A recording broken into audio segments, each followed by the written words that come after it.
the world would have been completely different if, at the same time as the Warsaw Pact had been disbanded, NATO said, well, right now is the time for a completely new look at security in Europe. Didn't happen for all sorts of reasons. But now we're looking at one very large, very powerful alliance, which Russia has always seen as a tool of the United States.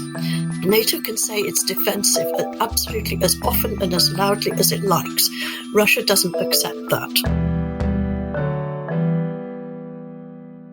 Hello and welcome to the Brendan O'Neill Show with me, Brendan O'Neill. This is a podcast in which an esteemed guest joins me to talk about the big ideas, the bad ideas, the problems and the controversies of life in the early 21st century. In this episode, I am delighted to be joined by Mary Dejevsky. Mary is a writer and broadcaster with decades of experience. She's a foreign affairs columnist for The Independent and a frequent contributor to Spiked. She's previously been a foreign correspondent in Moscow, Paris and Washington, and a special correspondent in China. She's often covered history in the making. She was in Moscow during the collapse of communism. Her 5 years reporting from Washington led right up to the tense, tired election of 2000 and the eventual victory of George W. Bush. And she was diplomatic correspondent for The Independent before and during the war in Iraq. Mary, so we are over a month now into this war, and according to the coverage, it's hard to tell in the fog of war, of course, but things do seem to be going quite badly for Russia. We know that generals have been killed. There's talk of Russia stalling, not getting quite as far as it thought it would by this stage. Lots of Russian troops have been killed, of course. And certainly if someone had told me 4 weeks ago that Russia would still be at this rather bogged down stage at this moment in the conflict, I would have found it hard to believe them. So what's your reading on where things currently stand for Russia in relation to this conflict? Well, there's so many different strands of this. One of them is, I think the general perceptions, which have been hugely encouraged by, it would appear, sort of official intelligence and other sources on our side, is that indeed the Russians are doing very, very badly. But I think we need to pause a little and first consider how badly the Russians are doing depends a little bit on what their original objectives were. And we don't know what their plan was at the outset.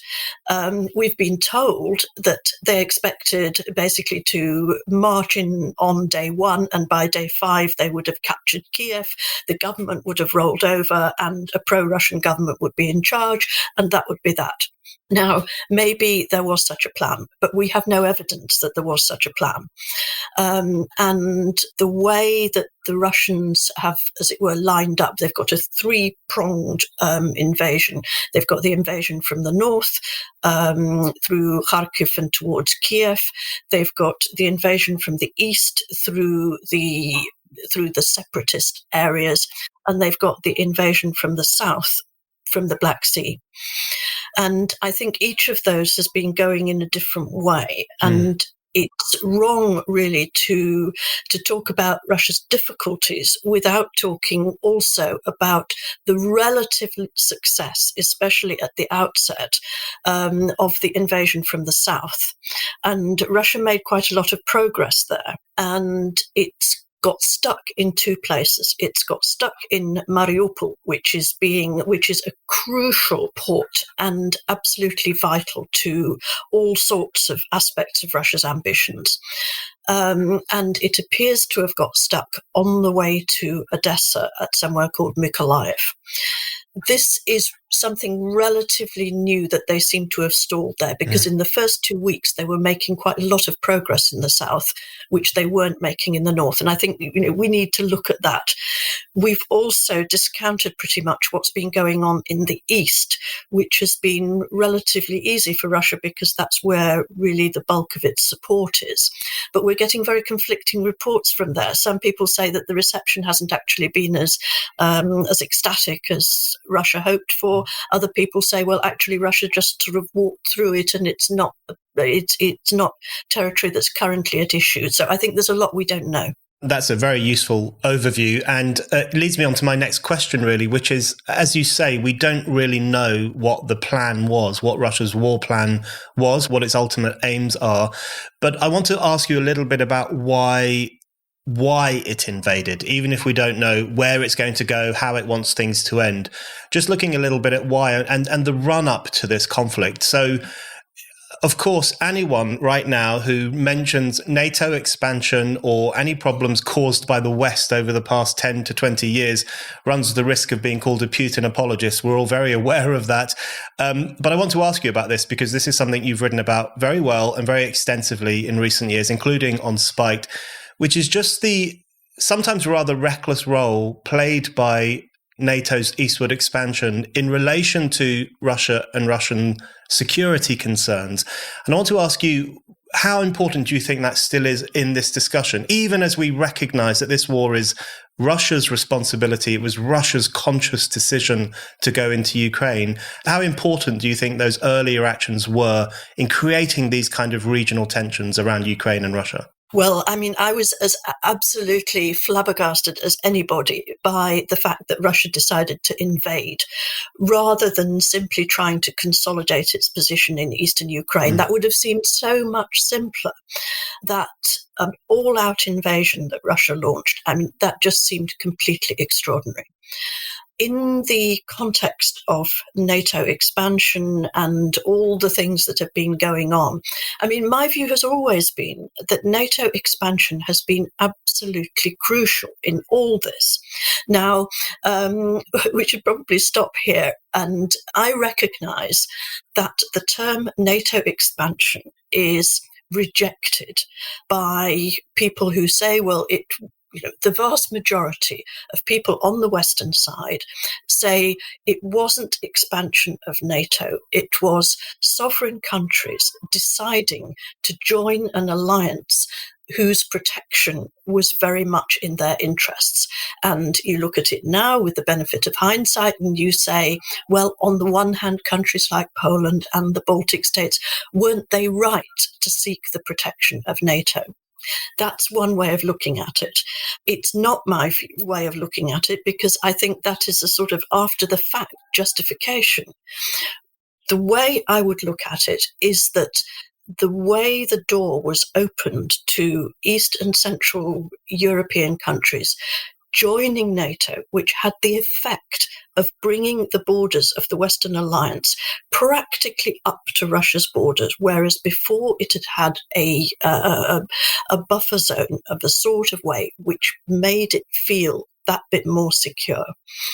The advance of NATO, as Russia saw it, was, to my mind, a huge element in Russia's thinking and its perceptions over the last 10, 15 years. And it's very easy for the Western side says, well, it was the decision of sovereign nations to join NATO. It wasn't, as it were, the alliance that expanded. They also say that why on earth would Russia be afraid of even the advance of a purely defensive alliance? And I think both of those things they don't understand how Russia sees it, because Russia does not see NATO as a defensive alliance. Russia looks at, say, the involvement of NATO in Afghanistan, where the mission in Afghanistan was described as NATO-led rather than a NATO operation per se.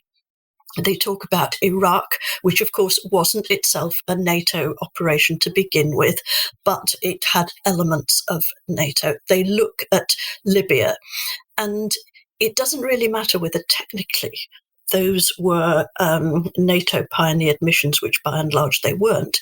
It's the perception from Russia that these were interventions, largely it has to be said unsuccessful interventions, made by the West in the interests of the West. And that's how Russia sees it. And Russia looks out to its Western borders, and it feels threatened by the NATO alliance. It doesn't matter. NATO can say it's defensive absolutely as often and as loudly as it likes. Russia doesn't accept that. And it also often said, on the NATO side, well, why would Russia be this enormous power with so many people so well armed? When it looks out at NATO, why is it so apprehensive? And, you have to look at the last 30 years when Russia has seen itself essentially as a defeated and much diminished power after the end of the Soviet Union. And it looks at its military might compared with NATO's military might. And it feels apprehensive because its military strength is vastly less, as it would see it, than NATO's. One of the things I've noticed in this element of the discussion in particular is how difficult it is to have this kind of discussion and to openly question the role that NATO has played and the provocations that NATO has made, even as one makes clear that one is entirely opposed to Russia's invasion, which I am, which I think Russia is entirely responsible for. It's not a child. It makes decisions. It makes conscious political decisions. But even given those opinions on the Russian invasion, people will still say, how can you talk about NATO? Why are you bringing this up? This is the wrong thing to do. And it's become a very stultifying political climate and almost an illiberal one in relation to what we're allowed to talk about in relation to Russia, Ukraine, which is very surprising because even, great Cold War thinkers like George Kennan, for example, even Margaret Thatcher, these people were also quite critical to the ever eastward expansion of NATO. They thought it was a mistake. They thought it would have fairly dire, pretty predictable consequences.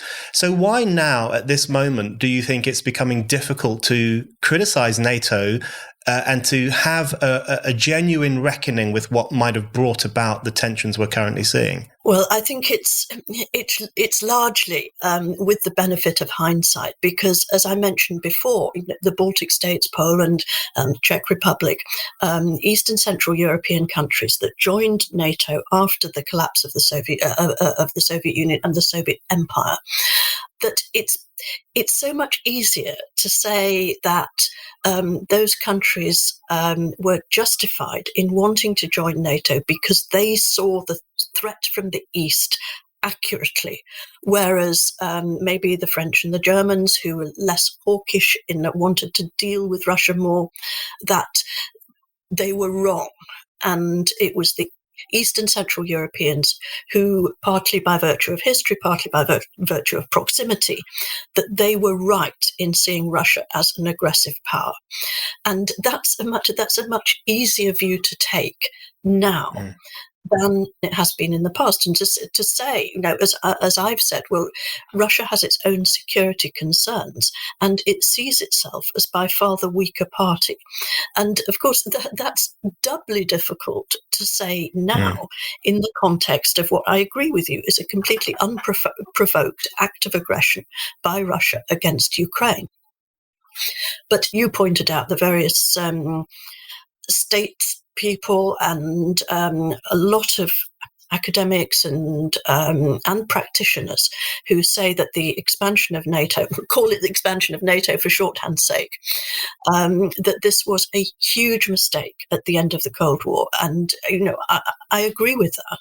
The world, at least Europe, would have been completely different if at the same time as the Warsaw Pact had been disbanded, NATO said, well, right now is the time for a completely new look at security in Europe.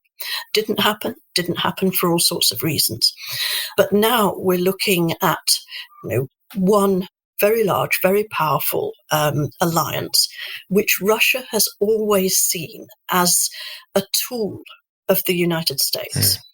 And I think one of the things that lies behind the events of the last month, 6 weeks, has been Russia's perception that it couldn't talk to either NATO as an alliance or to the United States.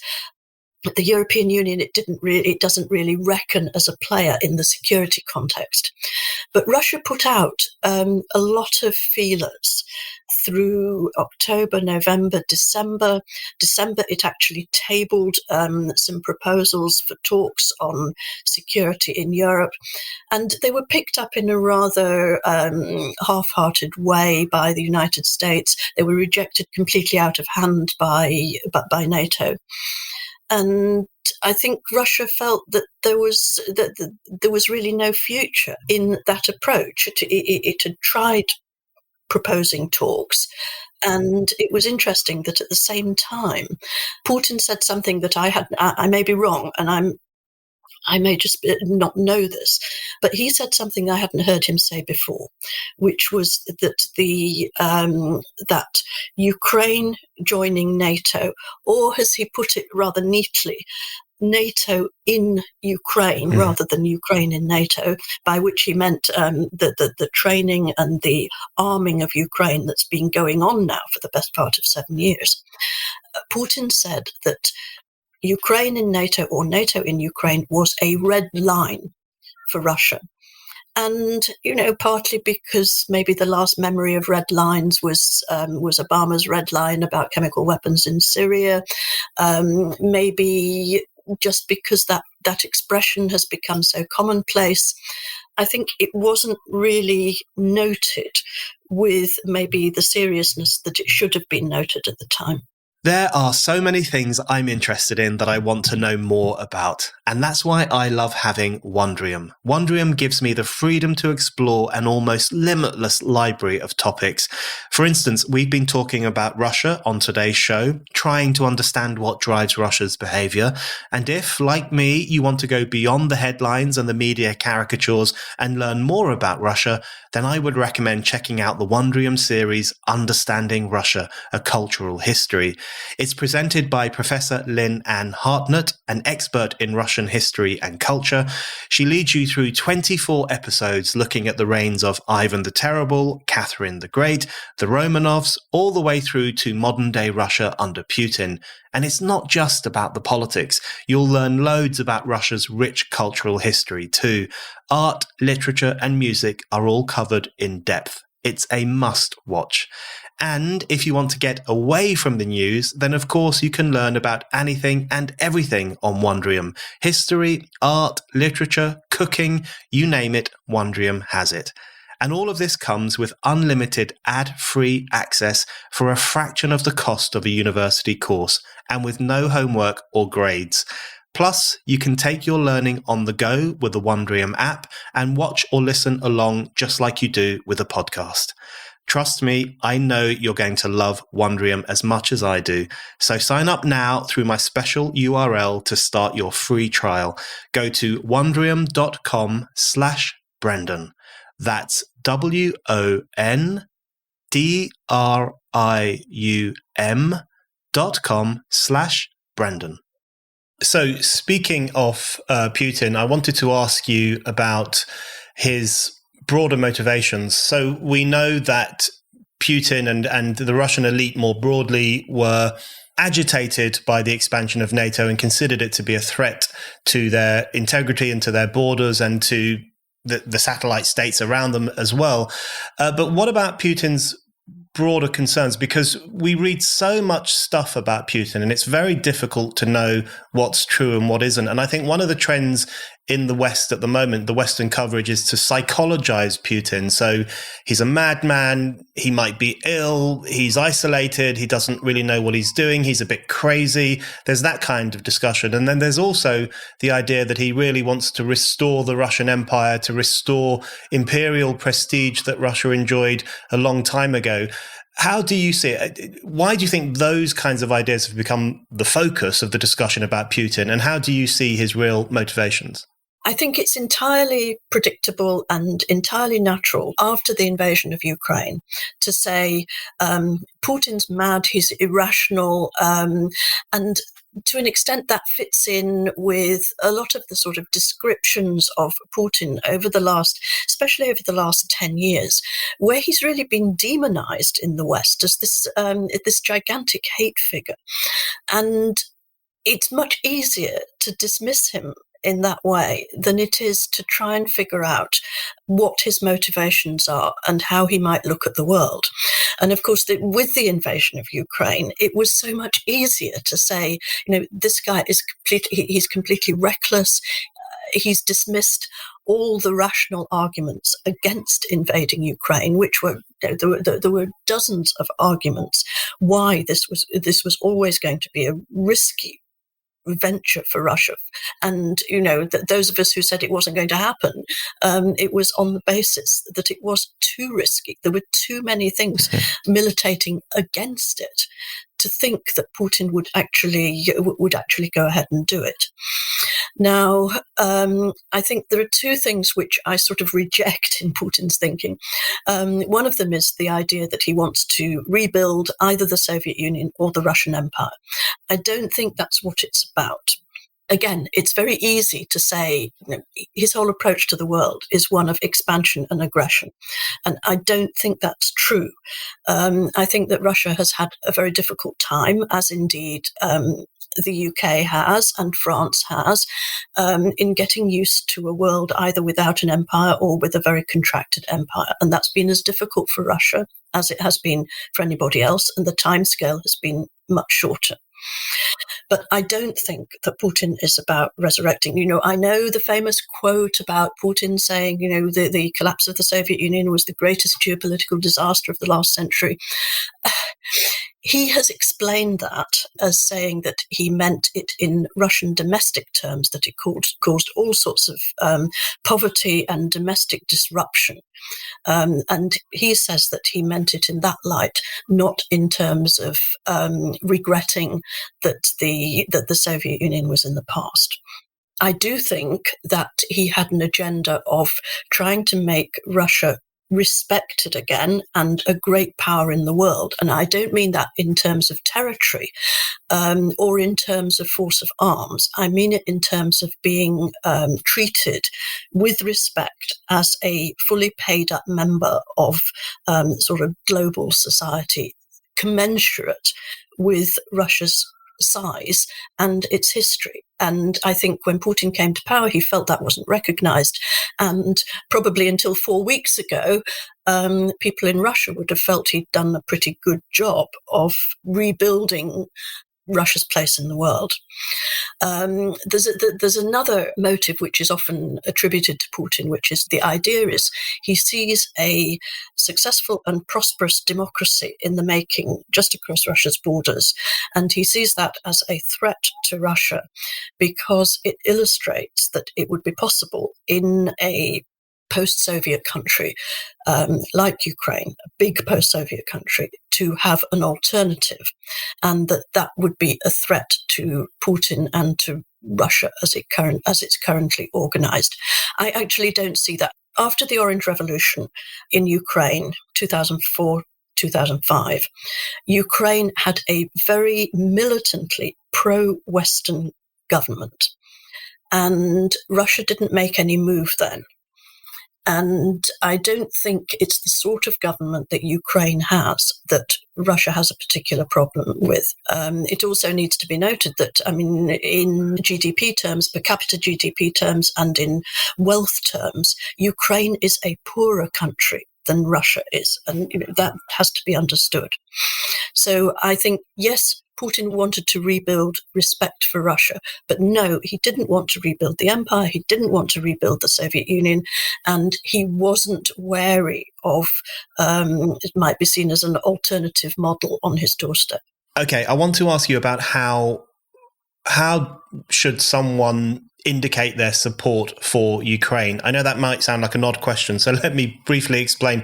I'm one of those people who thinks very much that NATO has a lot of questions to answer about what it's been doing in recent decades and the thoughtlessness of it and the geopolitical cluelessness of some of the decisions it has made. I think Russia's security concerns were entirely predictable. Whether one thinks they are justifiable or not, it was very clear that they would emerge. But at the same time, Russia is, of course, responsible for invading Ukraine. It is doing unspeakable things against a sovereign democratic nation, which is obviously not tolerable. You wrote a very interesting piece in The Spectator where you talked about there potentially being a problem if Western media and the Western political class cheers on Ukraine's resistance, its fight against Russia, without offering any kind of tangible support in a meaningful way, or certainly boots on the ground, no-fly zones, etc. And that got me thinking: how does one show solidarity to Ukraine without calling for that kind of Western militaristic intervention, which I do think could prove problematic and could have an escalating effect on the conflict? So, do we sit back? Do we just be observers? How do you see that working out? I think my difficulty with what was happening and what's still happening was, as you say, this sort of contradiction between cheering Ukraine on, but being, as it were, very adamant that NATO itself was not going to be involved, or troops from NATO countries. And my argument wasn't that the West should be more involved inside Ukraine. It was that we really had to ask ourselves how responsible it was, really to be cheering Ukraine on and encourage it and arming it really beyond what its capabilities would otherwise have been. And I think in some ways, the longer this goes on, the more Western weapons are delivered into Ukraine. You're looking in some ways, I tended to feel that the conflict in Syria was artificially extended because of the way that rebel groups who really had no hope of prevailing were given succor from outside supporters, including the United States. And I think there's a real risk, in a way, of encouraging Ukrainians to fight, boosting their weapons capability, and one day they're going to have to recognize a reality. Now, there've been various people, and I sort of would include myself here, that the terms that have been, as it were, on offer for a ceasefire to Ukraine from Russia, and the ones that are hovering in the background of the talks that have been going on in different ways, that those terms, alas, are actually the very same terms that were being discussed before Russia invaded. If they'd been accepted then, you can argue that there would actually have been no invasion. And the central demand from Russia's side here was that Ukraine should give up its ambition to be a member of NATO. That was the central demand. There were sort of side demands about recognizing that Crimea was now Russian, maybe some deal on the status of what are called the breakaway regions in the east. But when you look at those terms, that's what was being discussed before Russia invaded, and it was rejected less by Ukraine than by Western countries, including the United States and Britain, on behalf of Ukraine. So it was the US and Britain who were saying that the Minsk Accords, which could possibly have brought some sort of settlement to the east of Ukraine and had been negotiated by the French and the Germans, it was the British and the United States who were saying those were totally unacceptable, that Ukraine should not accept those terms because it diminished its sovereignty. On the question of neutrality, I think it's often not realized that when Ukraine first became independent in 1991, when the Soviet Union collapsed, its first constitution had a clause that said that Ukraine was a neutral country. And that status and that intent remained until 2014. When that was when Crimea was snatched, that was when the President Yanukovych was toppled in Kiev with what was called the Revolution of Dignity, or the Euromaidan. And after that was when the West started making overtures, and when Ukraine was sort of seduced by the idea of eventually joining NATO. And that's when the neutrality disappeared from the constitution, and it was replaced quite recently by an intention one day to join NATO. But that's something relatively recent.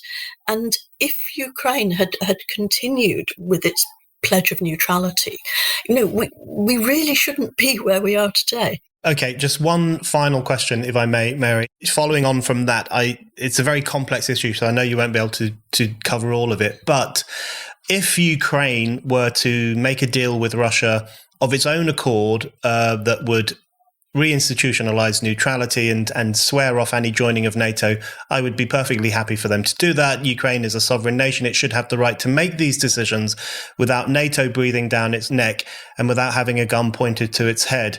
But at the same time, is there not a possibility that the deal struck with Russia could end up representing an unacceptable imposition on Ukrainian sovereignty, as you've just indicated, in relation to, for example, potential partition, the seizing or the handing over of Donbass regions to Russia, the Finlandization of Ukraine, which there was a very interesting piece in the New York Times saying even people in Finland wouldn't wish Finlandization on other countries. What if the Ukrainian people decide democratically and independently, and ideally without the pressures of NATO and the United States, that they don't want to be neutral, that they would rather side up to the European Union perhaps? Shouldn't they have the sovereign right to make those kinds of decisions, regardless of how concerned it makes Russia? Well, on the one hand, they should. On the other hand, just looking geographically at where they are, it's very hard to believe that without outside support from the West, they would actually be able to sustain that. And in a way, that's what this war is all about, that Russia has been prepared to fight to, at very minimum, to have a neutral country next door to it. And the West has only been prepared to fight at second hand, by proxy. And in a way, that has served to call the West's bluff. And yes, we're supplying enormous quantities of weapons to Ukraine, which are generally they're described as defensive weapons. The Americans are slightly more vivid in talking about lethal aid. And yes, Ukraine should obviously be free to negotiate whatever terms it can negotiate. But I think in one way, NATO, without intending to, has done Ukraine one favour, in that in providing support at arm's length, it's shown Ukraine that it is not prepared to fight for it. And one of the very interesting things, I think, in the first 2 weeks, really, was the sort of the evolution of President Zelensky's position. Because he started out, his position has been very interesting because he came to power and he was elected really on a peace ticket of negotiating peace in the East. And gradually it seemed he swung more around to the view of his predecessor, with a lot of help from the Americans and the British and NATO, to say that Ukraine had the right to decide to join NATO if it thought that was in its interest. And he shifted in that way to saying that indeed Ukraine had an ambition to join NATO.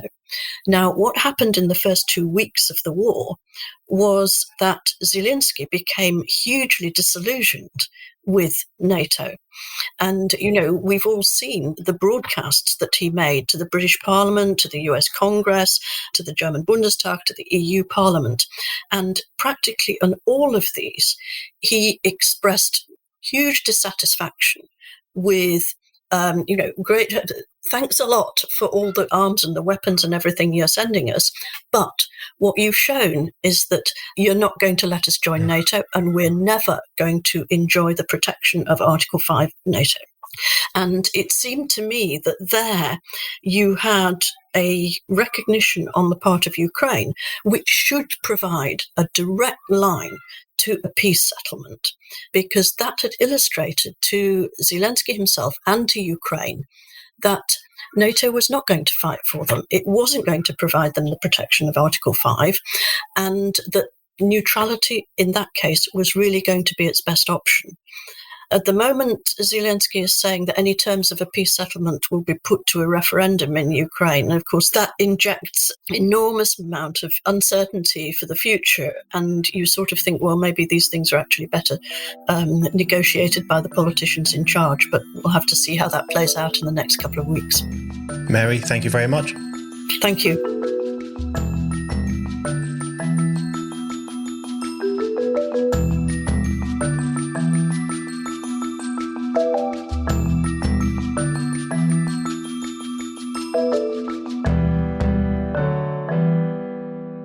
Thank you for listening to The Brendan O'Neill Show. We'll be back with another guest and more discussion.